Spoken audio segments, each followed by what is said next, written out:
everybody, welcome to another video on my channel. So we are calling this space the mommy corner because we already have the lawyer corner, because we all know what I have different little branches now.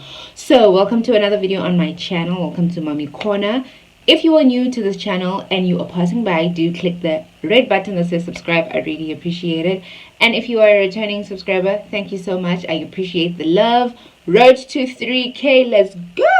Boom, boom, boom, boom. So as per the title of the video, it is basic essentials for baby between the 1 month mark, 2 month, 3 month mark. And obviously this is based on me being a first time mom. This is based on what has helped me out, and hopefully it will help you out if you are a new mom, or if you are watching this video and you're not a mom but you know someone who's going to have a baby, or you're also just thinking about it and you just like consuming mommy content, you know, whatever it is, whatever reason you are here for, thank you so much. So without wasting any further time, I have my things laid out here. I have some notes here and there so that I do not spiral out of control when talking about something. So yeah guys, let's get into the first item on the list is a sleep incliner. I will insert a picture on here. I do not have it with me. The baby is using it because she is sleeping. I am one of the people who are really for a sleep incliner because I'm of the opinion that because a baby needs to sleep on their back for the first few months of their lives, and I feel like it will be better to sleep in an inclined position than to just sleep being flat. If the baby maybe throws up, maybe coughs, and then there's like some spit coming out, it goes down because the baby is a little bit tilted, instead of maybe the throw up just staying there and making the baby suffocate. So I'm of the opinion that it is very beneficial. The next item is a swaddle blanket. This is the small swaddle that I have. Guys, let me tell you something about swaddling. Now, when I didn't have a baby and I used to see people unravel their kids after sleeping in a swaddle, I used to tell myself, I will never swaddle my child. That looks so uncomfortable. Baby was in that whole position the whole night. Oh my gosh, that must have been so uncomfortable. Until I had my own baby and I didn't swaddle her and she was not able to sleep peacefully. So I'm gonna read to you the benefits of swaddling a baby. It protects baby against their natural startle reflex. So a baby, when they are very young, they startle very easily. So if you drop something in the room, or if someone in the house makes a noise and they startle, they're gonna wake up, and if they're not swaddled and put together, then you're gonna have to start the whole process of making them sleep again. The next thing is that it helps calm a colicky baby. So I'm sure we all know what colic is. It's when the baby is really fussy for like a good hour or two and you don't know what to do with the baby. It really helps, I think, also because of the intestines and the immune system. They're still developing, so the baby is going through a lot. So when the baby is nice and tight and swaddled, it calms the baby down. It keeps their hands out of their faces and prevents scratching. Baby's skin heals very quickly, so even when they scratch themselves, in a week's time the scratch will be gone. But it's not a nice feeling to see your baby filled with scratches. This newborn baby already having scratches, it's not a nice feeling. So that's another benefit. It helps the baby sleep longer and better. This is very true. My mom doesn't like swaddling, or she doesn't swaddle properly because she's maybe scared that she's maybe squeezing the baby too much, and thus Makeda always breaks out of her swaddles, and then you'll find her with her hands like this, and then she'll be, you know, moving around. She won't sleep long because also startle reflex, she's not held together properly. So it's good to learn how to swaddle. I mean, there's so many YouTube videos on how to swaddle your baby properly. Another benefit is that it helps eliminate a bit of anxiety in your baby by imitating your touch, which helps the baby self-soothe. Self-soothing is a big thing. I have not started self-soothing. I think she's a bit too young. I think I'll start maybe at 3 months. And also because I live with other people in the house, so letting her just cry herself to sleep is a bit of a challenge because we have my mom and my dad and my nephew. He have to wake up in the morning. He has to go to crèche. They have to go to work. So the self-soothing thing, I don't know how I'm going to do it, but I know a benefit of making a baby fall back asleep is that a baby, when you put her on her back, right, she'll sleep and then she'll maybe wake up a bit, but not really wake up. She's still in her sleep. She just wants to see if you're still there. You need to just stand there until she's really asleep, so that if she wakes up maybe 2 times, 3 times, you're still there, and then now she's gonna just fall asleep thinking mama is still there. So that's just a little tip on the side, guys. Oh, and I wanted to tell you that with the sleep incliner, you should stop using it when your baby starts rolling, because they will roll off the incliner onto their face and they will suffer from SIDS. So we don't want any of that happening. Alrighty, moving on to the next item. Okay, I'll move on to the electronics then. We have a white noise machine. This is Makeda's white noise machine. I got this white noise machine at Take-A-Lot. You can get it if you want to. If you don't want to, then you don't have to. But I realized when she was still very young that when she listens to rain sounds, it helps her sleep better. So this is basically a machine that has different sounds. I'd play it for you, but it's gonna take too much time. Let me just play one. It's got a volume also, just to take it lower. There's also like music for the baby and like natural sounds that automatically make you sleep. Like if you're in a room and there's a clock going tick tick tick, sometimes it does help you sleep, others doesn't. There's like rain. Some studies have shown that white noise can help babies and young children fall asleep more quickly, and I mean, who doesn't want that? I found out about white noise when I was still in varsity, when I had a roommate who had a snoring problem, and I am such a light sleeper, so I googled how to block out noises and snores while sleeping, and I found that white noises are the best, so I continued it with my baby. So the next item is a baby monitor. Our baby monitor is from the brand called Angel Care. We got it from Toys R Us. I think you can also get it at Clicks. And I mean, you can get any type of monitor that you prefer. You can even get the one that has a little video so that you can see. As a new mom with a little baby, you will hear what we call phantom cries. Is that you'll just hear as if the baby is crying, whereas the baby is not crying. So if you're like a single mom, or a stay-at-home mom, and you're alone, and maybe you want to wash dishes or do the laundry, take a shower while the baby is sleeping, and you think you're hearing the baby cry, it would be beneficial if you had a monitor to actually hear what is happening in the room, instead of running back and forth to her crib, whereas when you get there she's asleep and you stopped doing something, and you know what I mean. Another thing is that you need to keep the baby's room at a certain temperature, and I love the fact that this monitor tells you the temperature of the room. I think you're supposed to keep it between 19 and 24 degrees in there. So right now it's 20 degrees Celsius, and if it goes lower, I have a fan heater in there. I know a fan heater is not the best heater for a baby or anybody because it dries your nose, but I use the heater, and I take the heat up a little bit higher in the room, and then I turn it off. Because a fan heater dries the air, I also have a humidifier.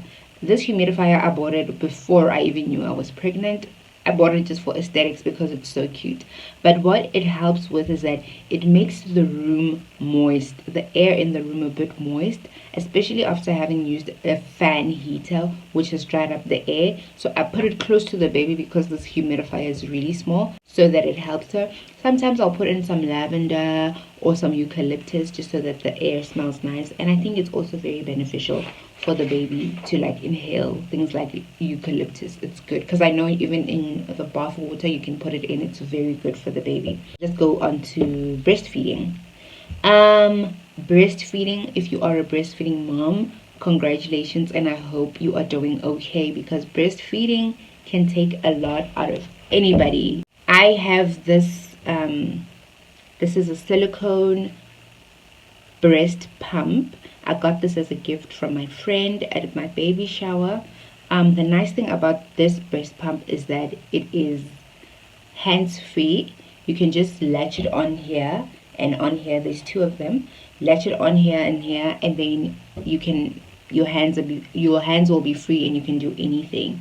It's not very big, so if you want to pump for storing, I don't know, I don't use it for storing. I will pump with this if I'm maybe going out and I just wanted to have some milk, because I'll be out for a little bit, because it's only about 100 mils.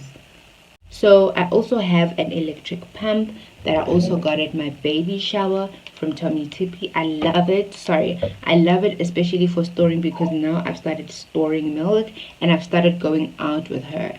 And I was going to a restaurant with her and I didn't want to take out my boobs while I was there, and I also wanted to dress very warm because it was cold. So I decided, let me pump for her. So normally I'd pump around 210, between 210 and 240 mils. So obviously in here it won't fit, and then the 240 mils will last her on our day out at least. She'll drink this much and then she'll drink this much again, and then she's sleeping in between. So I really recommend this. And if you are thinking of like pumping and storing, I know you can store breast milk for a good 6 months in the freezer. So you can get these collect and protect pre-sterilized stand-up bags for your storage. Also got this from a friend as a gift at my baby shower. Shout out my friend Tuna. So you can just pump your milk, and then when you're done, you put it in here. The nice thing about it is that you have the date, and you have it says name, date, and volume. I don't know if I should take one out and show it to you. So this is how they look. It's got a double seal, so you're very sure that no milk is going to spill. It's beneficial to breastfeed. I mean, to pump milk while you're breastfeeding or after you've breastfed, so that the milk in your body can be produced on a higher level, because it's gonna, like, what I mean is that if you are breastfeeding and then you stop breastfeeding and baby sleeps and you continue pumping, it mimics the fact that the baby's still sucking, so then a lot of milk is going to be produced over time, because your body is already used to a certain amount of milk being sucked out. Okay, another thing that some people don't really talk about is a nipple cream. I'm using this one from Bennett's. Guys, let me tell you, I love this nipple cream. It has helped me. I have not had any bruising. I have had nothing of that sort, and I'm very thankful for that. And one thing I love about this, I have not tried any other nipple cream, but I would love to think that all nipple creams are not consumer friendly, but here it says that it is formulated with the most carefully selected ingredients and need not be washed off prior breastfeeding. So you can apply this, and then when baby breastfeeds, then you don't have to worry about wiping this lotion off. Baby can just suck on it. So this I really love. Okay, and then the last bit of this video is basically the medication type of video, and my best and my favorite thing is Riturina drops. Guys, these drops are amazing, especially when the baby is still very young. Number one, they help with colicness. When the baby is fussy, like I said at the beginning, you drop 5 of these. They also help to make the baby's immune system stronger. I mean, who doesn't need a strong immune system, especially now during COVID? You need a strong immune system. So I really swear by these. This is a little bit pricey. It's a very small bottle, very small. It's how many mils? It's 5 mils, and it's like 199 rand. And when it finishes, sometimes you can't see it, so I would suggest that you have at least 2 of them. This product was recommended to 2 people that are very close to me. The one went to the doctor when the baby had flu and told the baby that the baby has colic and what would the doctor suggest, and the doctor suggested these drops. My other cousin also has a baby. She was born in April. My kid was born in June. So she also told us that this is very beneficial. Another benefit is you know that the baby now goes for immunization, and then she comes back, and then maybe she's very restless and you don't know what to do with her. We have been recommended to use this Panado drops because she's only between 1 to 2 months. You only give her 1 ml. Obviously, it tells you inside how much you must give the baby according to their age. The next thing is a nasal aspirator. Very, very, very, very essential. So that I think that's why baby has never gotten flu, based on the fact that there is a heater in her room, there's a humidifier in her room, there is a temperature reader in her room, and she's got a nasal aspirator. So baby's room is always consistent. If she does get a little bit of blockage or whatever, I use this. I got it as a gift. Very simple to use. The filters are out here. The filters, they put them in here. You put this in baby's nose. You suck on this end and baby is relieved. Let me tell you. A tip that I'll tell you is that don't use it more than 3 times a day, because it will make your baby's nose dry and you do not want that. The last but not the least thing, it is soju cream. Soju cream is a bum cream, or it's a barrier cream. It is soothes, protects, and moisturizes. This helped my baby, let me tell you. When baby came back, she was using Venice as a bum cream. She was using Huggies as a nappy. The nappy was not doing well with her skin. We had to change it and go to Pampers, and we had to deal with the rash now. So we were recommended to use this cream, the soju cream. It did help her out, I'm not gonna lie. The rash went away, and now this is her everyday bum cream. Now I use the Panthen for rashes. It's really good. I've always loved Bepanthen even before I had a baby, because I used it personally on myself, for my lips, for my feet, for my tattoos to heal quicker. Bepanthen is the girl it thinks it is. It's quite pricey, but it does the job. And that's the video, guys. I hope you guys enjoyed the video. I hope it was beneficial. I think I've covered most of the things that really help me out there, and things that I use every single day. Don't forget to give this video a big thumbs up, okay? Thank you so much. I love you to the moon and back. Don't forget to subscribe, and don't also forget to follow me on my social media. Love you.